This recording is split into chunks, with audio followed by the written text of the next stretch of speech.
lot of this isn't going to be beginning with a house.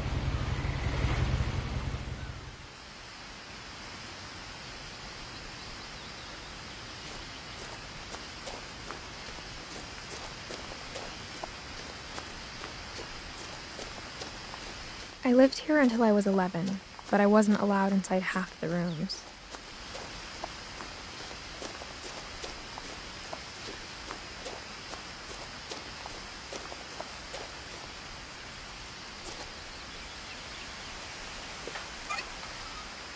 Inside the mailbox were bills from 7 years ago, marked urgent, open immediately.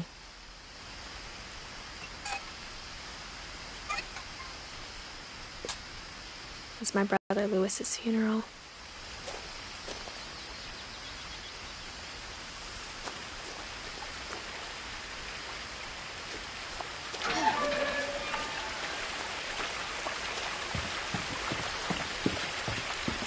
In her will, my mother left me a key, but didn't tell me what it unlocked.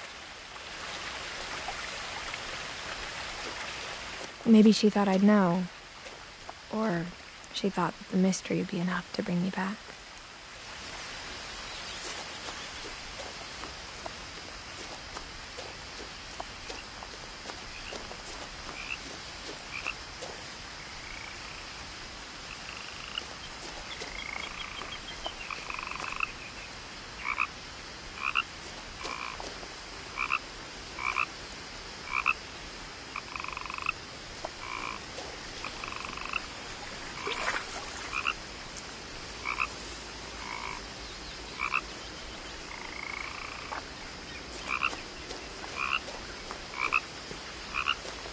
The truth is, even after I inherited the house, I never thought I'd come back to it. But now I had questions about my family that only the house knew the answers to.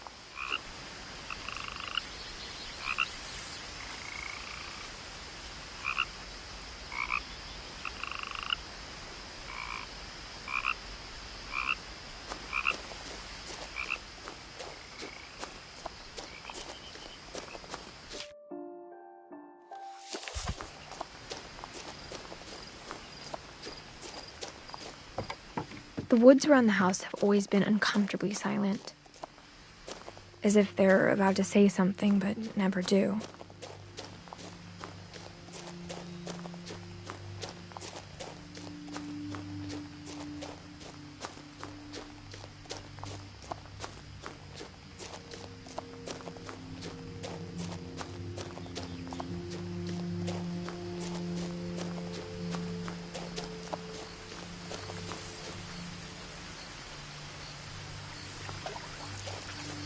The house was exactly like I remembered it, the way I'd been dreaming about it.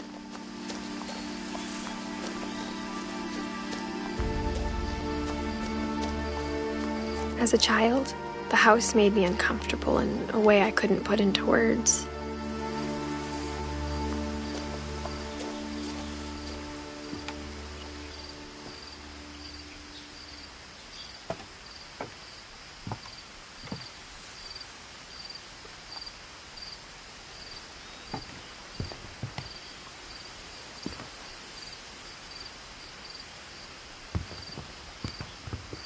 Now, as a 17-year-old, I knew exactly what those words were. I was afraid of the house.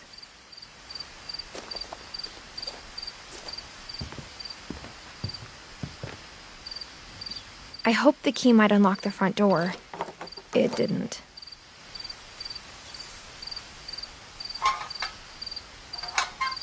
Looking in, I felt like the house itself had been waiting for me.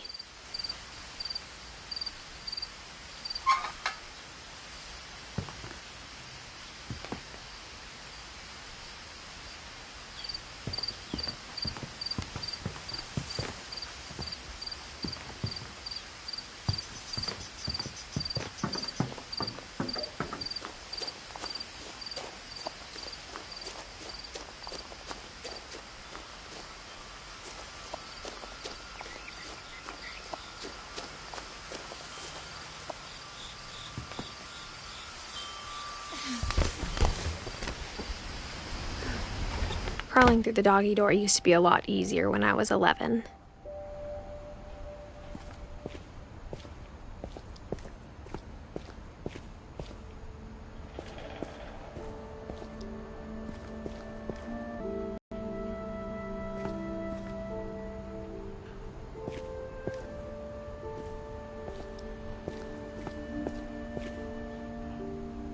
The power had been turned off the night we left.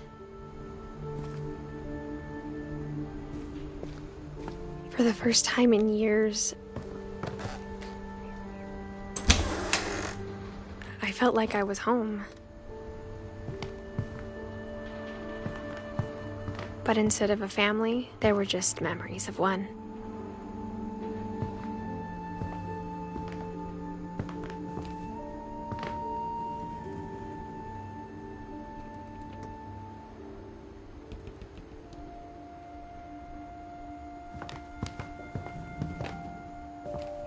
Like how after Louis started working at the cannery, we all got sick of eating salmon. Except our cat, Molly.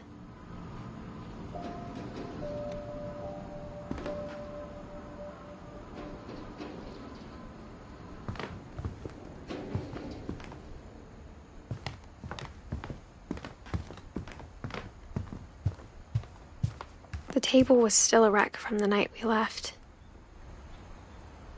It was like a bomb had gone off, killing everyone but sparing the furniture.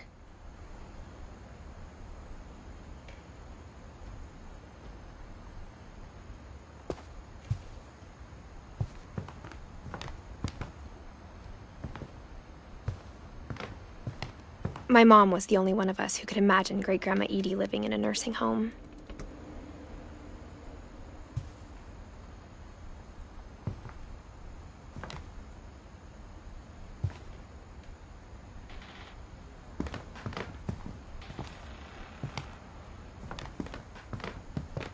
Nothing in the house looked abnormal.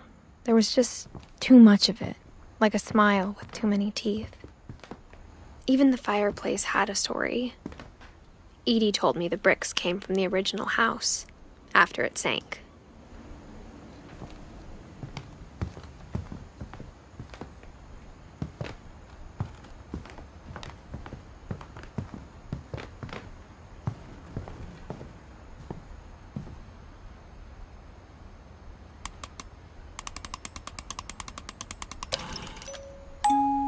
Great-Grandpa Sven built a music box for Barbara, along with the rest of the house.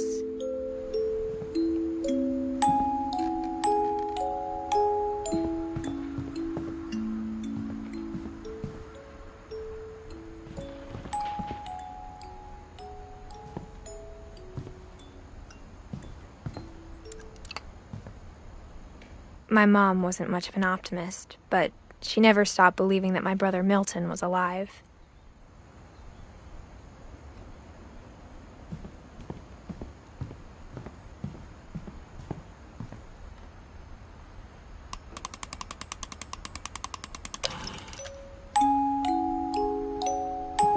Mom always told me to stay out of the basement, so I wasn't too surprised when the key didn't fit.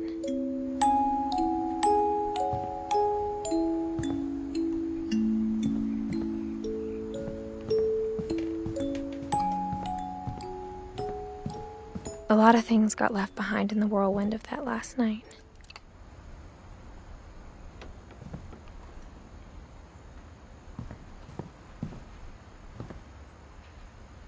After Milton disappeared, Mom sealed up all the bedrooms. Then Edie retaliated and drilled peepholes.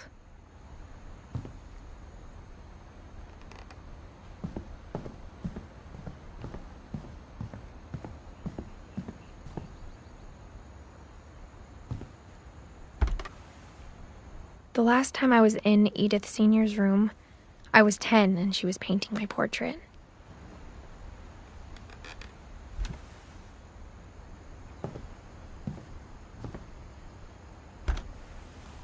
As a kid, I just assumed every house had peepholes and sealed rooms you weren't allowed inside of.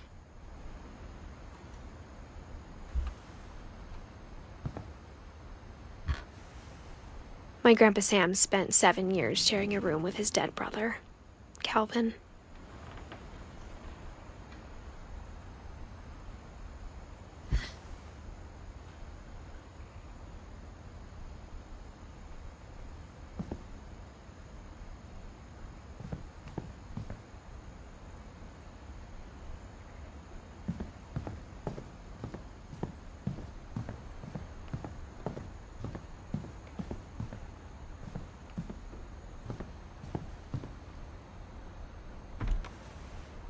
Barbara was a child star for 2 years, until America grew out of it.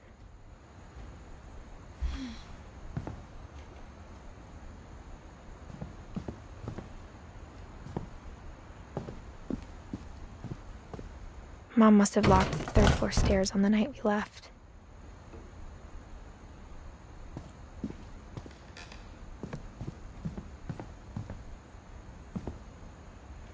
Whenever people ask me about my family, the first thing they always want to know about is Barbara.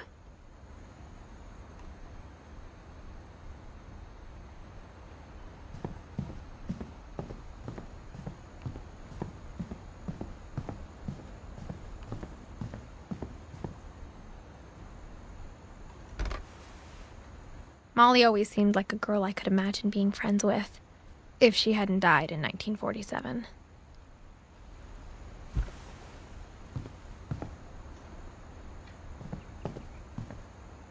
I spent a lot of time playing in Great Uncle Walter's room. I think my mom sometimes regretted not sealing it up.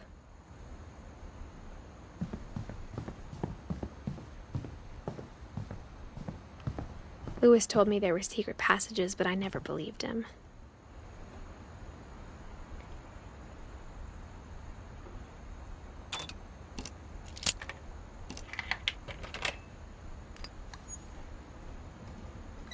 Turns out, my mom was really good at keeping secrets.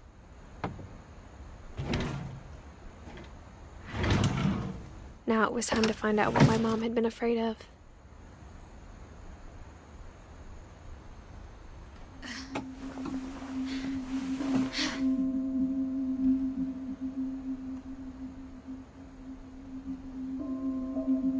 From the paintings on the wall, it was clear my brother Milton had been here before me.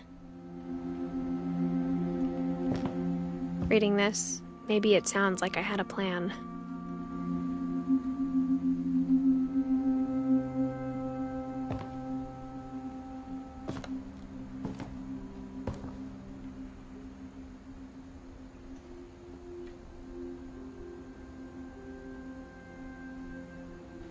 That door.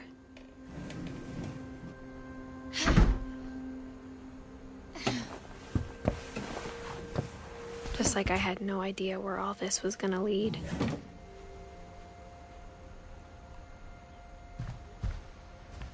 I grew up looking at Molly's room through the peephole.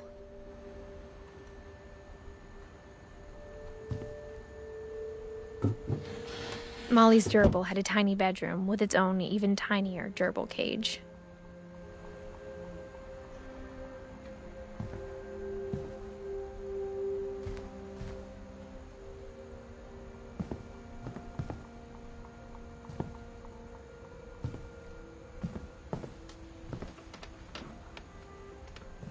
Being inside for the first time, I felt like I'd stepped behind a painting.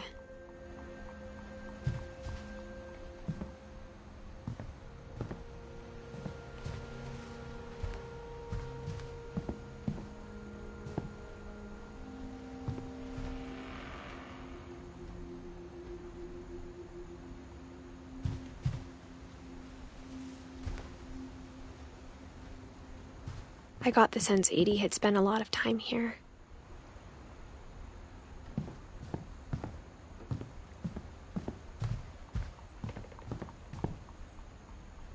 Before my mom sealed the doors.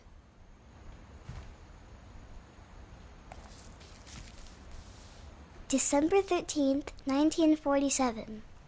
Dear Diary, I'll be gone soon, but I wanted to tell somebody about what's gonna happen. It started when Mom sent me to bed without dinner. I woke up and I was starving, so I looked around for something to eat.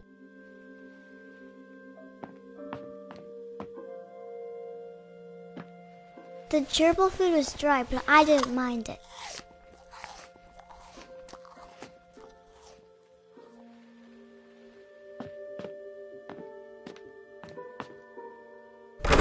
Mom, can I come out now? Sweetheart, it's late. Go to sleep.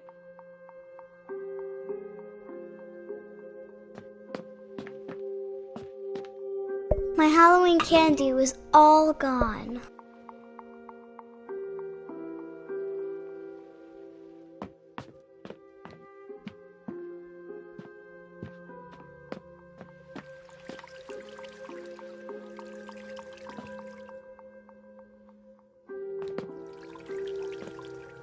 thought about eating Christopher, but I held back.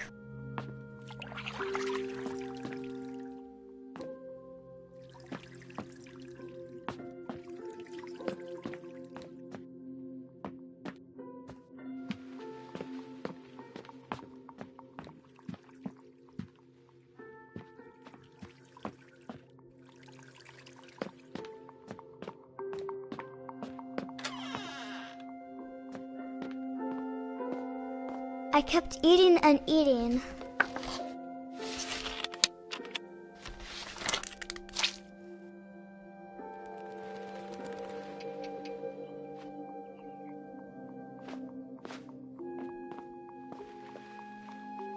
I ate a lot of things that night.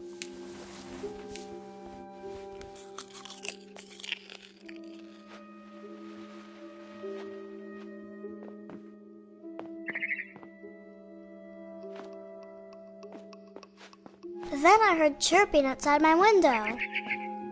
It was a barn swallow going back to her nest. I reached out for her.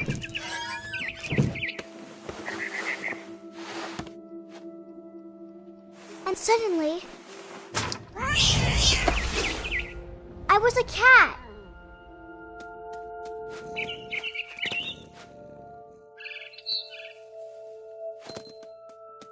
I tried to be quiet, but the bird was really scared.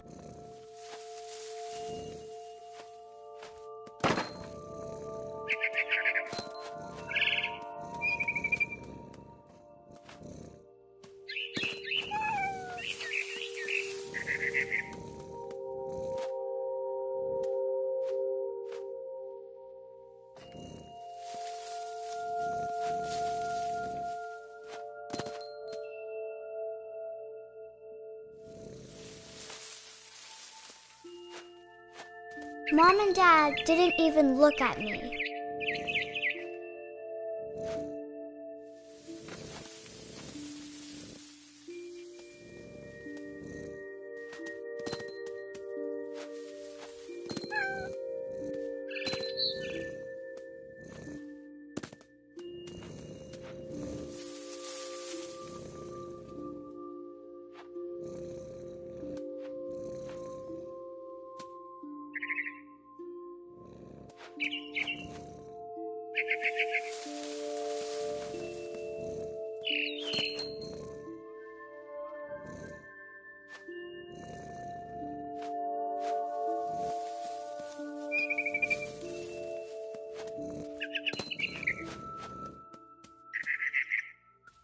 I jumped and I almost got her.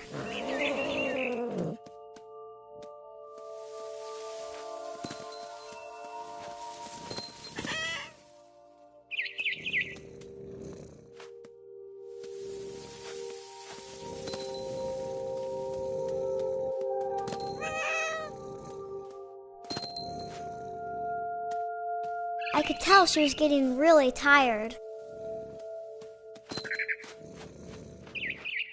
Now I was up in the big tree. I promised Dad I wouldn't climb it anymore. All I cared about was eating that mama bird.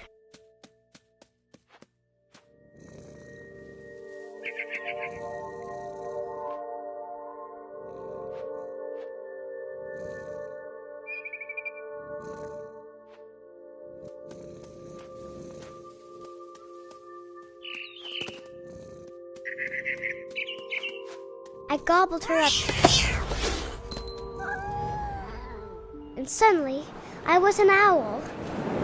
First, all I heard was...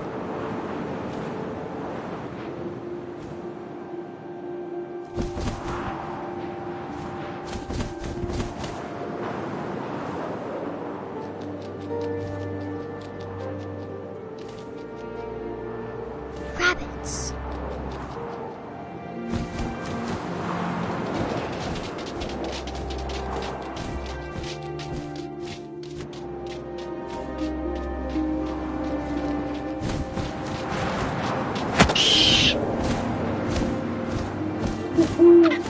I imagined his face looking up and seeing mine through my talons. I swallowed him up, and I didn't chew one bit. Then I flew off to find something bigger.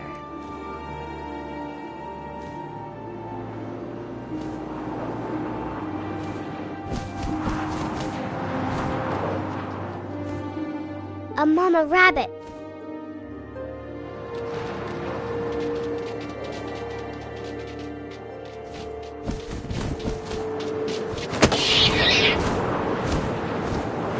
She was almost too big to carry. I started choking, but I couldn't stop eating.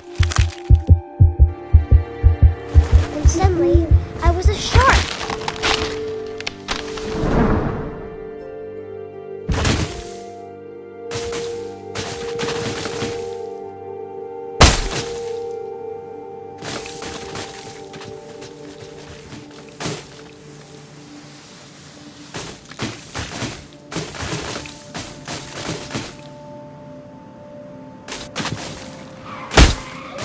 I rolled off a cliff and into the ocean. Now, I was hungrier than ever.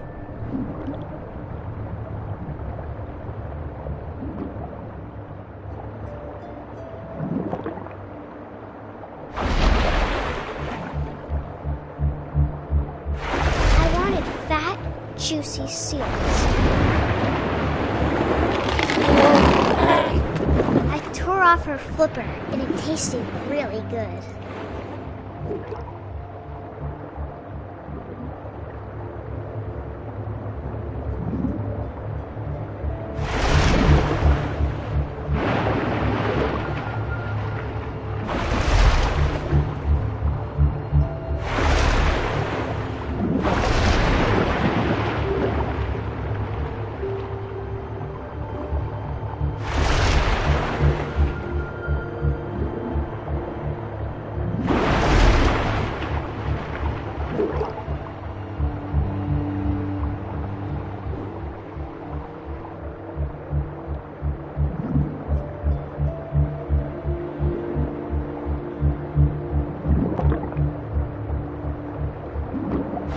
Grabbed on tight. But I was so hungry, I jumped out of the water. When I opened my eyes, everything had changed.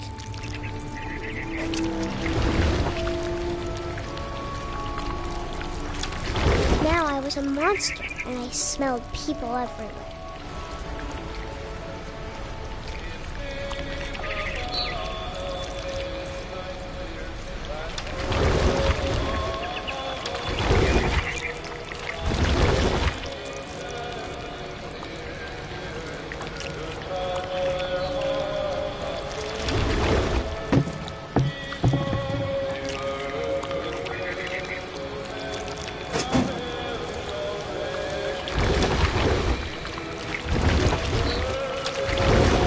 I was big, but I moved real quiet.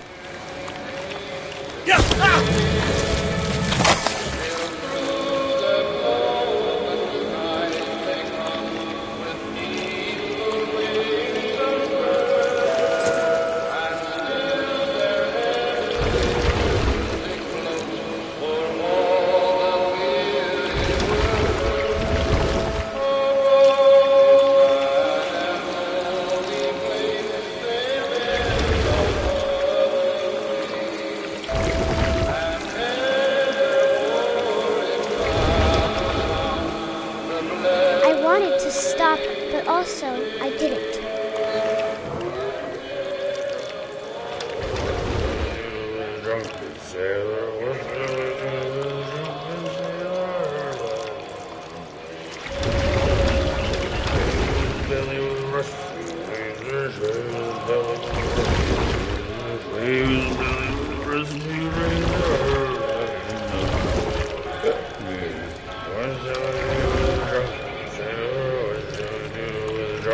Drunk.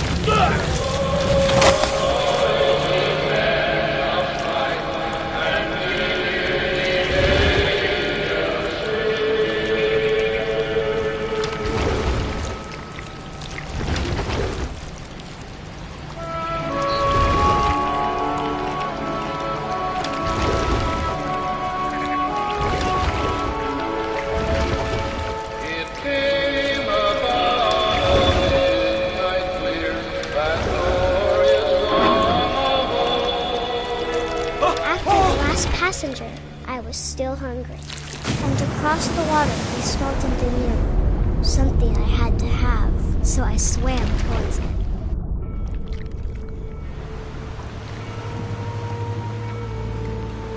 I slithered onto the sand, and the good smell went into an old pipe.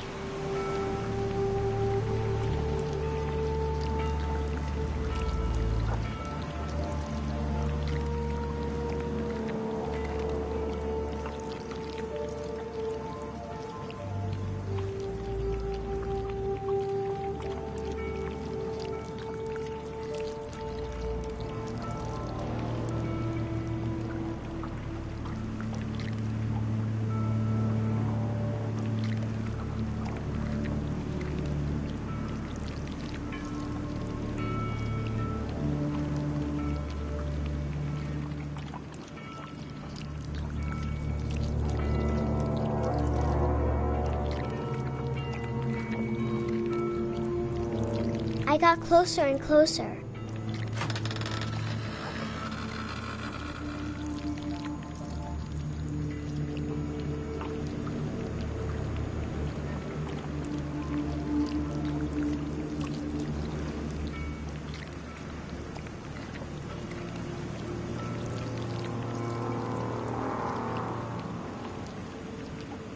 All of my stomach started growling. And suddenly, I was me again. I held my breath for a long time, but I couldn't hear anything. I think it's waiting for me to fall asleep. But it's not going to wait much longer. It needs to feed, and we both know I will be delicious.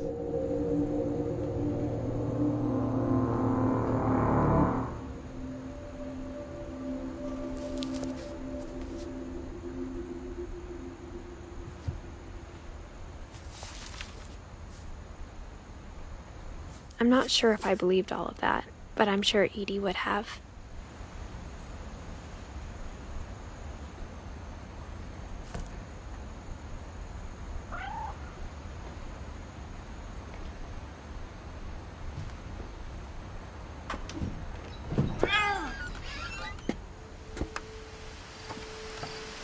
This will be obvious later, but my mom never told me any of these stories. Edie would have, but Mom didn't like bringing up the past. She named it Molly. I spent a lot of time in Great-Grandma Edie's room.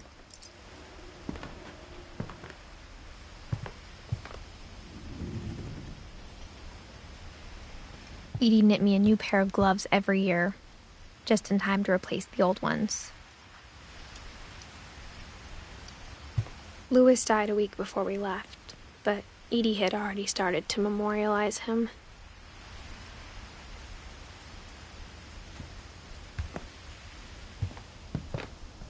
Her room was like a museum. For 500 years, the Finches have been famous throughout Norway for their fortune and misfortune. Odin Finch buries the latest victims of the family curse, his wife Ingeborg and their newborn son, Johan. On January 7th, 1937, he set sail with his family and his house, hoping to leave the coast. But 40-foot waves off the coast of Washington send the house and Odin to the bottom of the sea. Odin's daughter Edie, with husband Sven and baby Molly, step ashore on their new home, Orcas Island. Odin Finch is the first to be buried in the new family cemetery. His daughter Edie is already dreaming of a new Finch house.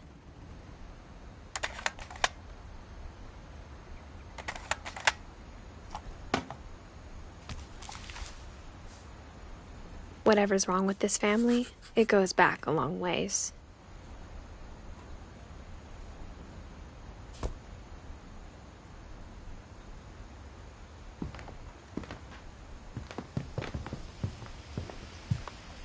When Edie told people Sven was killed by a dragon, she could also have said he was building a dragon-shaped slide that collapsed.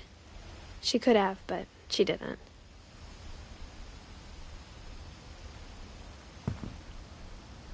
even in her 90s. Sometimes Edie seemed a lot younger than my mother.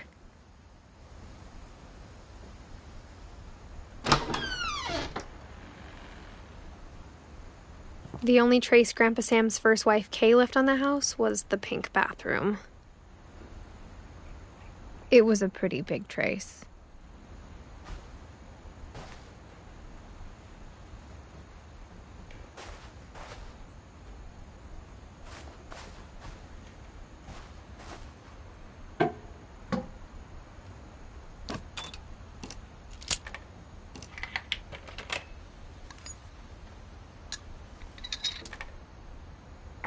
There's a secret in this bathroom. It's in the last place you would look. It isn't in the cupboard. It's hidden in this book.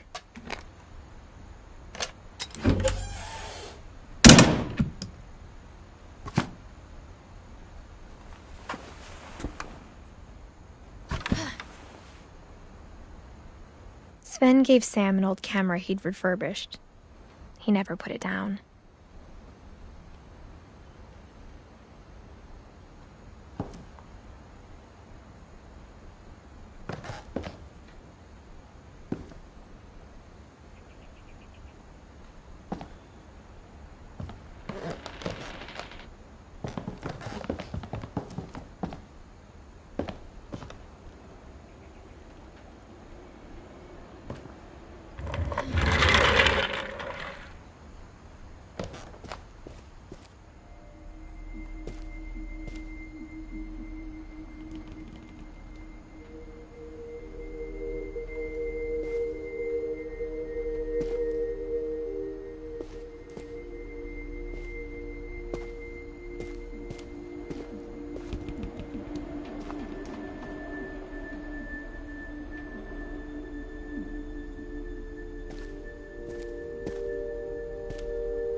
I knew Grandpa Sam had a twin, and that he never talked about him.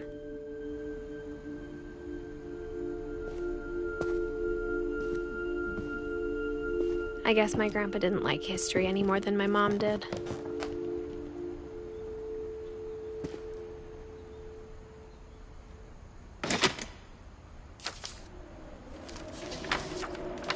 How I Want to Remember My Brother by Sam Finch.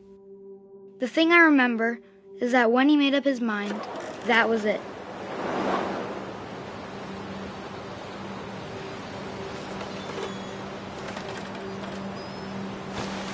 My brother said he'd die before he ate another mushroom, and he did. At Barbara's funeral, we swore we'd never be afraid again, and he wasn't. I think Calvin always wanted to fly. Sam! Calvin! Dinner's ready! Coming! But that day, he finally made up his mind to do it. I told him going around was impossible. Maybe if I hadn't said that,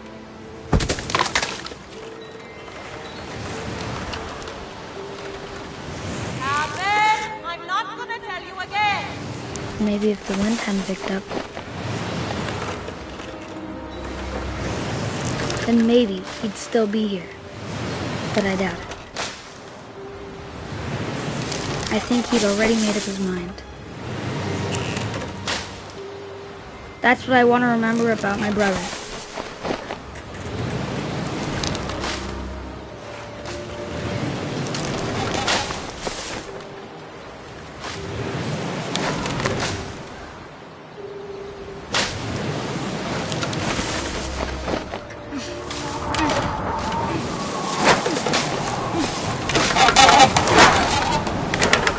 The day he made up his mind to fly. And he did.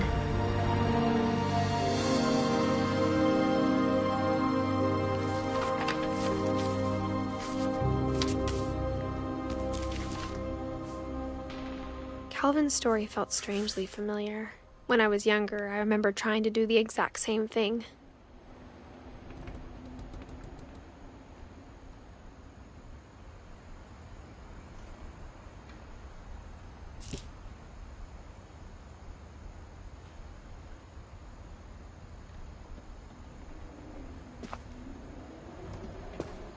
After the funeral, Edie roped off Calvin's half of the room.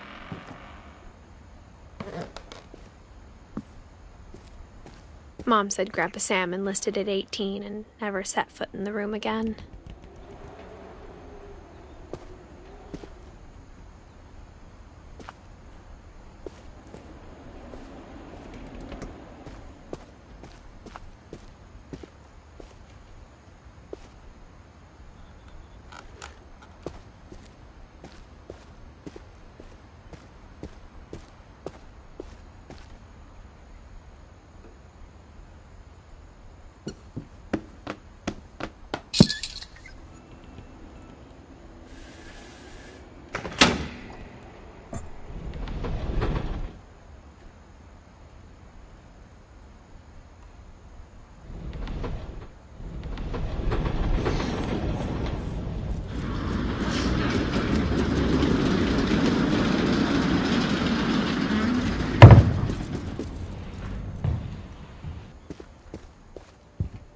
The passages were a pretty tight fit. They'd obviously been built for smaller hands and bellies.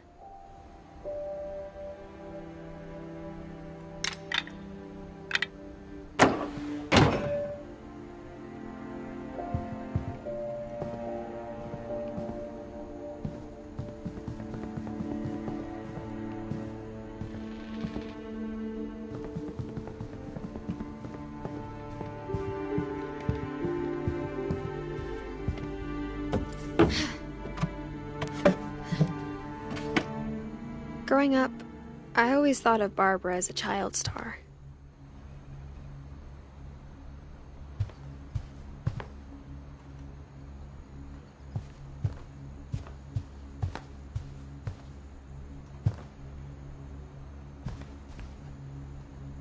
I never thought about how hard it must have been for her afterwards.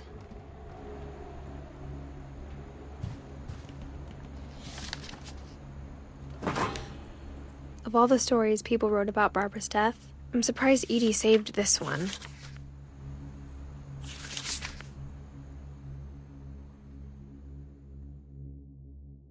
Old Jack here with another ghastly tale in its family. I'm calling it The Surprise Ending of Barbara Finch.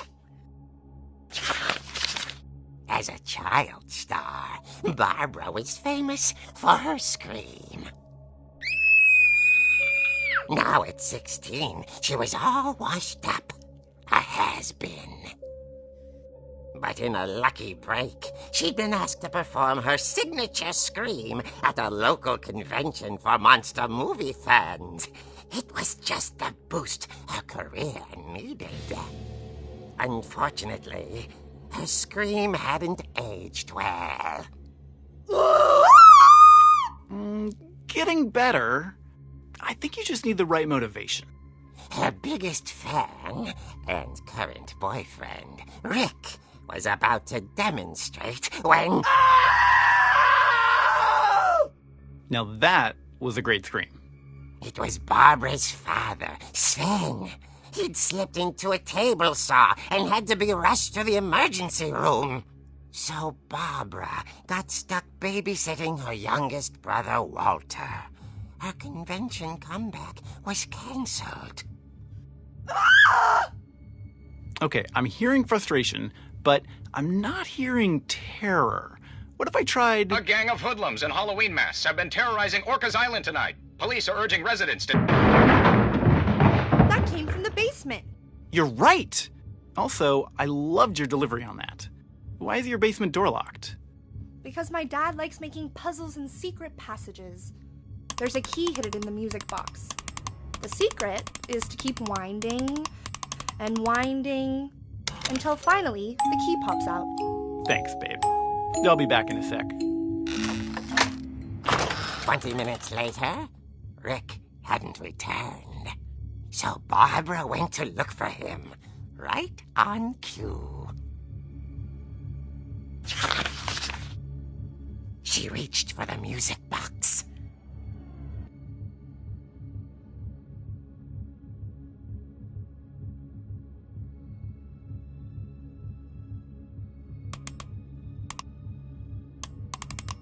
and as she wound the key, she listened for Rick, but the house was silent.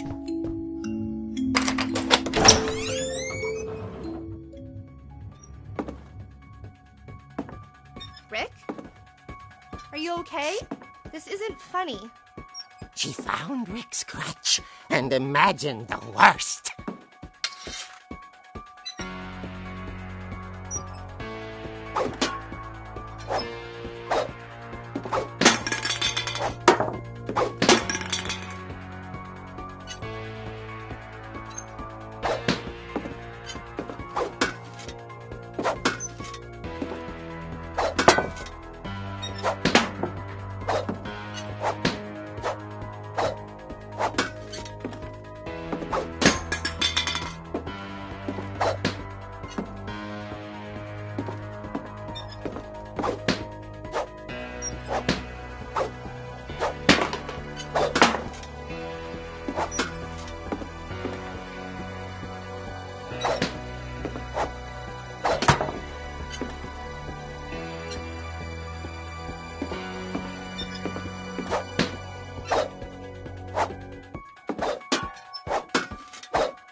The gang's leader is the infamous Hookman killer, Dr. Carl Hamill, who impaled and then ate his family 10 years ago tonight.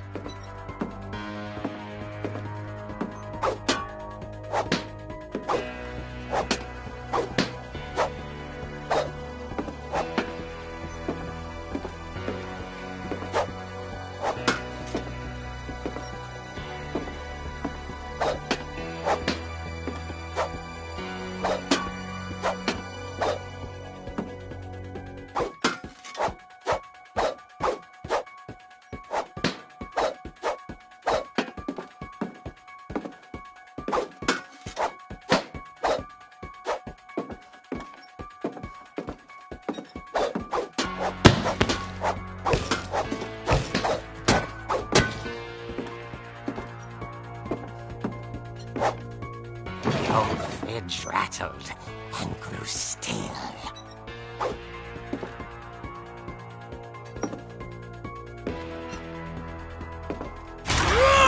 Oh dear!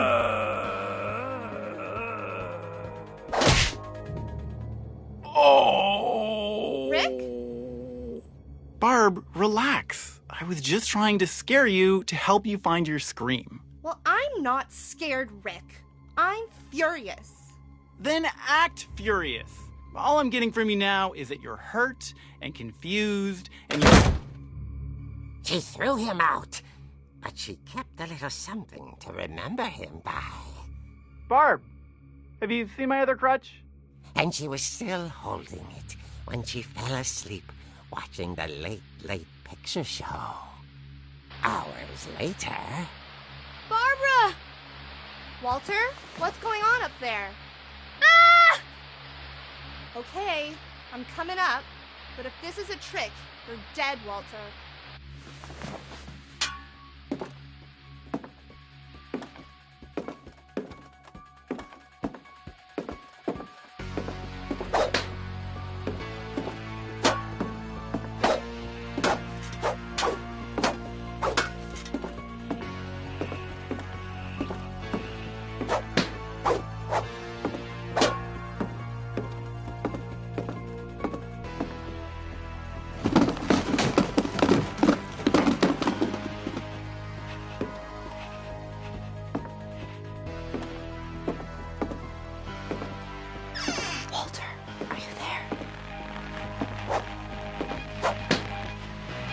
Walter had vanished, but his bedside radio was still on.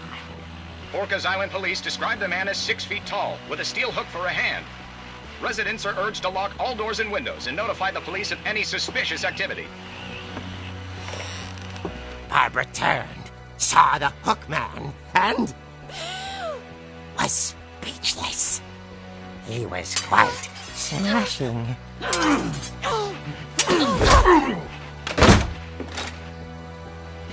he was.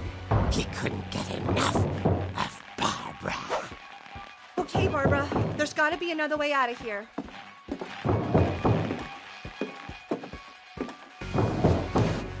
That night, she played her part beautifully.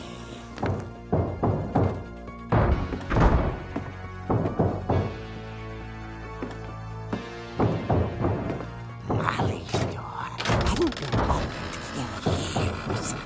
The hinges groaned.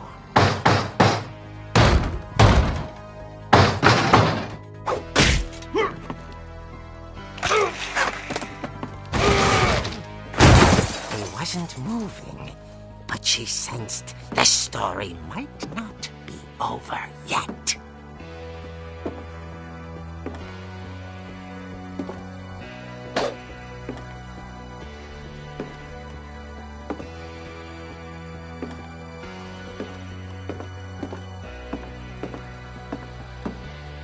The hookman had vanished. She listened for his breathing, but all she heard was...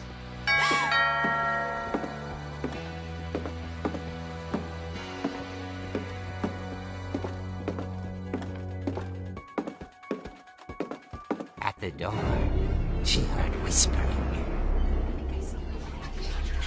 It was coming from inside the house.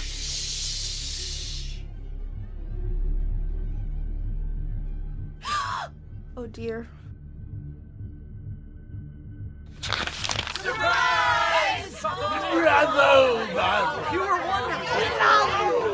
monsters had come to surprise her.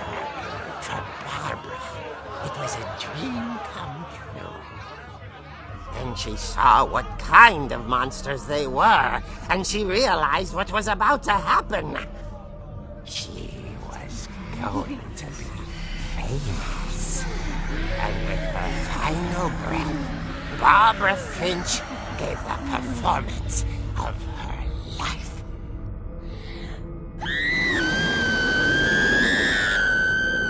I wasn't there myself, but I hear Barbara was magnificent.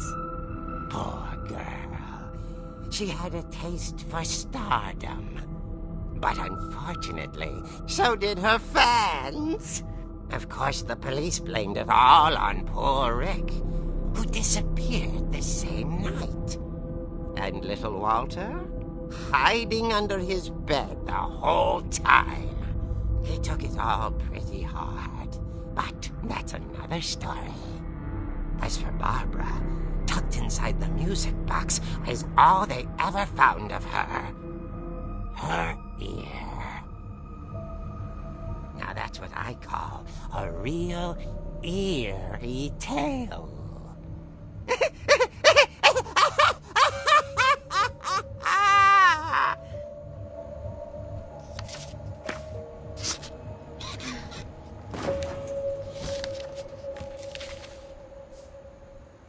Edie told me all Barbara wanted was to be remembered, as absurd as that comic was. Maybe what Edie saw was a happy ending.